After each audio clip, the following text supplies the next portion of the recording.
Hello and welcome. Today I'm going to share with you how to make a very basic undecorated junk journal using some packaging, and you can see that I've got two packages that I thought would make nice little compact journals. I'm going to cover one with fabric and one with paper, and I chose this packaging because I thought it was a nice size, and the spine is already a good size for me. I don't have to cut the spine down and remake it. So the first thing I'm going to do is cut off those extra flaps, and you can see that I've already done that, and they already look like nice little good sized journals. So I'm going to do the paper first. I don't know why. And I showed before I'm going to use just some Elmer's glue mixed with water. Now I'm cutting this paper down. It's on a big roll, very, it wants to constantly roll up and a little bit unmanageable. So I'm going to try to cut it down to a more manageable size. And when I do that, I'm going to look and see what pattern I want on the front cover and cut it down appropriately that way. So I've got that figured out, and I cut that down to a little bit smaller piece, and I'm going to again check for the design I want on the front cover, and then flip it over and mark where I'm going to glue it down. So I think that's how I want to do it. I take a pencil and just make some marks there because I know that I'm kind of a fly by the seat of my pants kind of person, but I know that that gets me in trouble sometimes, and I just know that if I don't at least mark it, I'll put it in the wrong place or crooked, because that's what I do. So with that done, I'm going to mix up my glue. And the purpose of mixing the glue, you'll see I'm still fighting with that paper. The purpose of mixing the glue with the water is to make like a Mod Podge of my own. Of course, if you have Mod Podge or a matte medium, you can use that. But I wanted to challenge myself to make a journal using things that most people have in their home. So I also don't like to measure things unless I absolutely have to, and I figured that I could probably muddle my way through this. It's not that difficult with spritzing some water in some glue, and that's what I did. I gave it about 3 or 4 squirts of water from my water bottle and my spray bottle, and just mixed it up. And because I've used Mod Podge before, I knew it had to be a little bit watery, as you see there, but not too thinned out to lose, its sticking ability. So I wanted to be able to spread it out with a brush, and so that's what I did. I don't think you can go too wrong with this method, and it did work, so I was proved right. So anyway, I just spread enough glue on there to hopefully stick that paper down, and just make sure you pay attention to the corners and the edges, because those are the parts that always seem to not want to glue down the best. So I'm going to again fight with that paper. And another thing, I've been burned before by this if I'm not careful enough. I want to make sure I have the pattern that I want on the front cover. So then I glue it down when I know it's in the right place and approximately on those lines that I drew. You want to smooth it all out.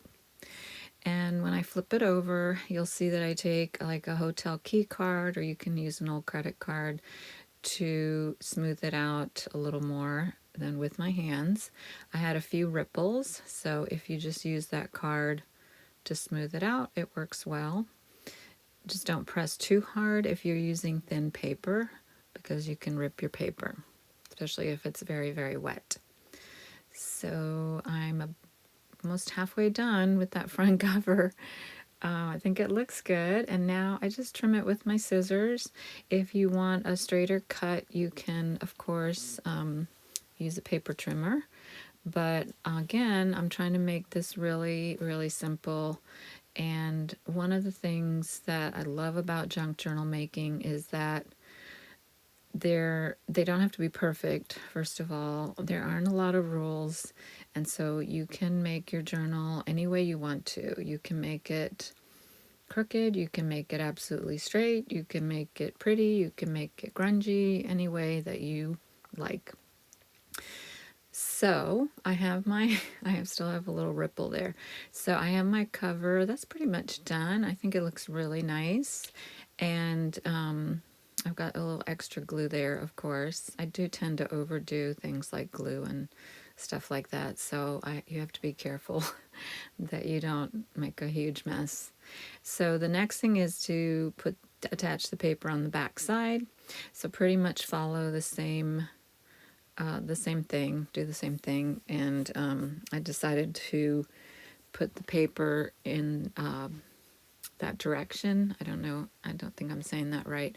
Anyway, I have to mix up a little more of my so-called Mod Podge, and I did just the same thing. I think I put 2 or 3 squirts this time because I made a little less. And if you're wondering why I didn't make up a big batch, it's because I didn't want to have a lot left over, so I just mixed it up as I went along. And that worked out well because I didn't have a whole lot left over when I was finished. So again, excuse me, the same process, spreading on that glue and attaching my paper.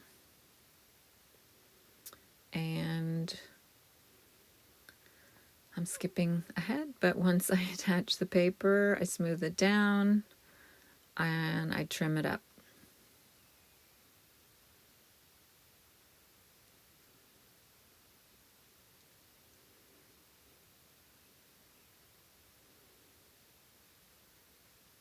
Now, one thing I will say, I want to make sure I have my journal going the right way. I'm gonna turn it because I had it upside down, and I'm just famous for gluing things upside down, crooked, and so on. So one thing I wanted to say about this next step, the inside is sometimes a little trickier where the crease is at the spine, where you bend the covers inward. So I'm going to, I think I try to bend it a little bit, but I let them stop because it was buckling up a little bit. So as you can see it right there, buckling. So I'm just pressing down right there to make sure it gets glued down really well. And then I'm just going to trim it and set it aside to dry flat like that. And when it's drier, I will come back and bend that inside cover, bend the cover towards the inside a little bit better, and it looks just fine. So I would recommend not to bend it until it's all completely dry. So the next step is I'm going to do the same thing but with fabric. I think that sometimes people think that you have to treat fabric and paper differently, and sometimes you do, but in general you can do whatever you do with paper, you can do with fabric and vice versa. So you can cover a journal with paper and you can cover it with fabric, obviously, and using the same method. So I tore these 2 fabrics that I had into more manageable sizes. Again, like the paper, I just cut it in this case tore it down so that it would be a little bit smaller. And it has kind of that natural edge like there as you see, and really 2 really pretty flowers that I thought would make a beautiful front cover. So I really like that. And it makes it easy to line that up. I don't have to draw lines or anything. So again, I'm going to mix up my Mod Podge glue and I'm going to spread it on there and then press it down on the fabric. I think I added way too much glue there, but again, I tend to overdo things.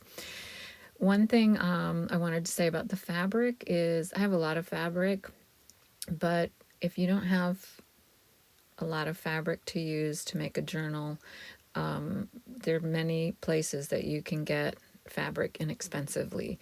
When I started doing this, I would get remnants at Joann Fabrics, and they're very inexpensive prices because you don't need a lot. As you can see, that little scrap of fabric that I have is just, barely anything. Then I also have been to estate sales and thrift shops where I can pick up fabric at even cheaper prices.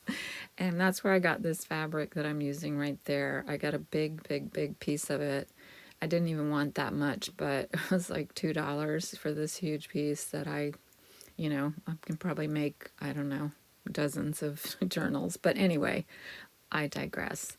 So I cut that cover down I switched to fabric scissors just to make it a little bit easier.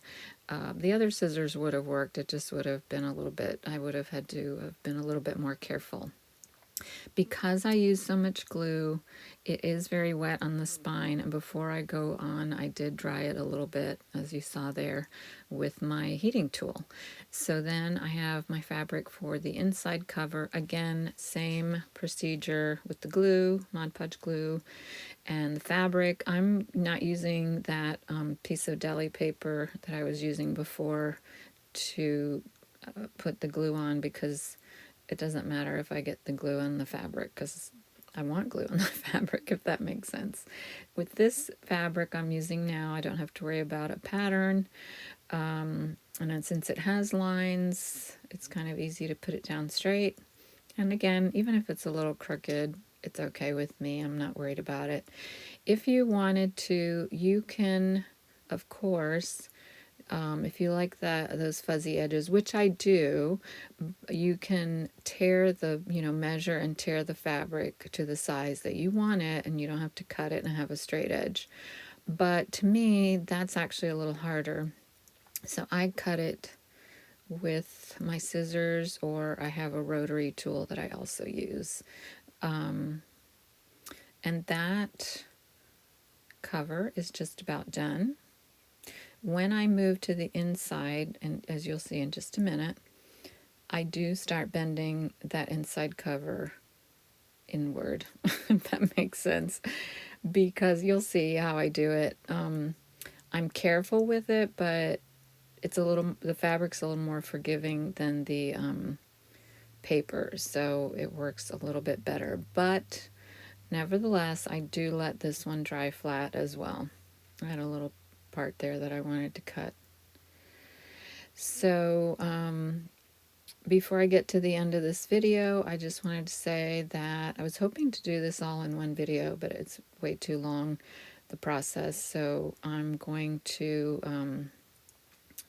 at the end, I'm going to show you, at the next video, I'll show how I sew in the signatures. But the next thing I will show in this video is how I selected papers and which type of papers to use inside. Again, probably things that you already have at home.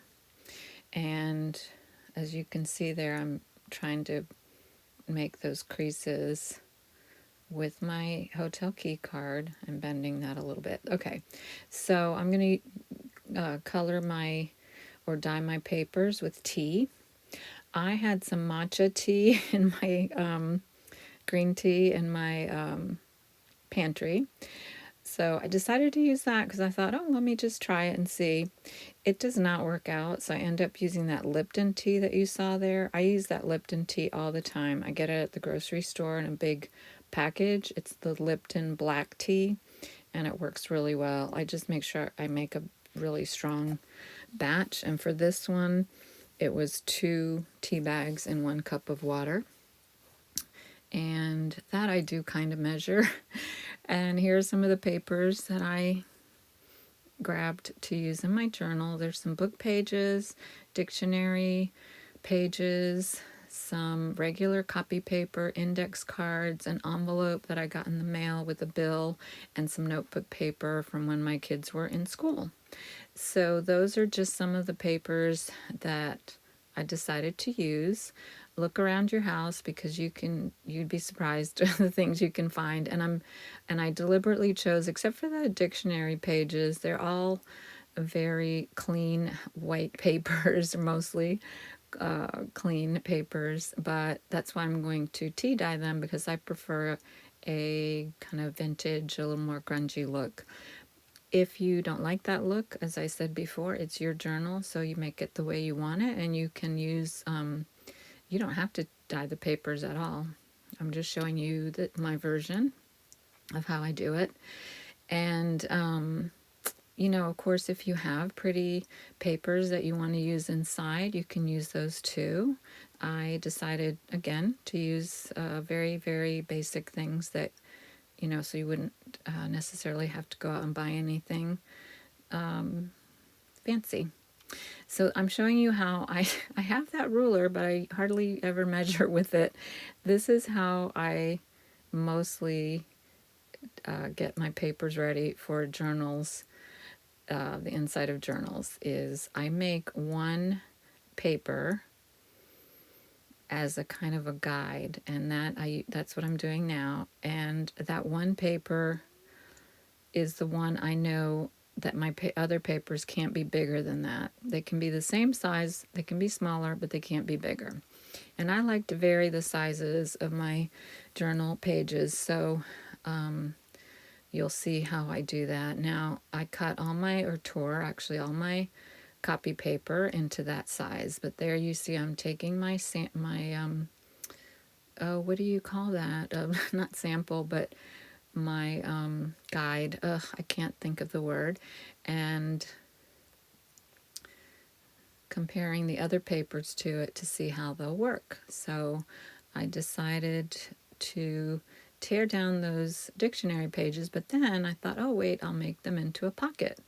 So that's what I'm doing. I'm folding them quite a bit, but then I'm going to tear off part of it. As you can see, that will make a pocket for my journal. So the rest of this is just tearing down those pages. This is a matter of preference. So it's really up to you in which direction you put the pages, the papers, how big, how small, and so on. You can even have them sticking up out of the top or bottom of the cover, really. I use that envelope. I decided to make it into a pocket, and I decided to cut it, as you'll see there. I could have used it the other way too. I actually made my life a little bit harder, but sometimes when I'm recording videos, I'm trying to be quick, so I make quick decisions. If I had thought about it a little bit longer, I probably would have done it a little bit differently, but it's fine. It all works out fine. And those are the index cards, which will be a fine size for all that. So next I'm going to dye my papers. As I mentioned before, I tried the green tea. It was terrible. It didn't turn out. So I used the black tea. And unfortunately, I thought I was recording that a little bit, and that did not, I wasn't recording. So I don't have that video, but I did it just like this, except with the black tea. In the next video, I'll show you how my tea dyed papers turned out. So thanks for watching, and I'll see you next time.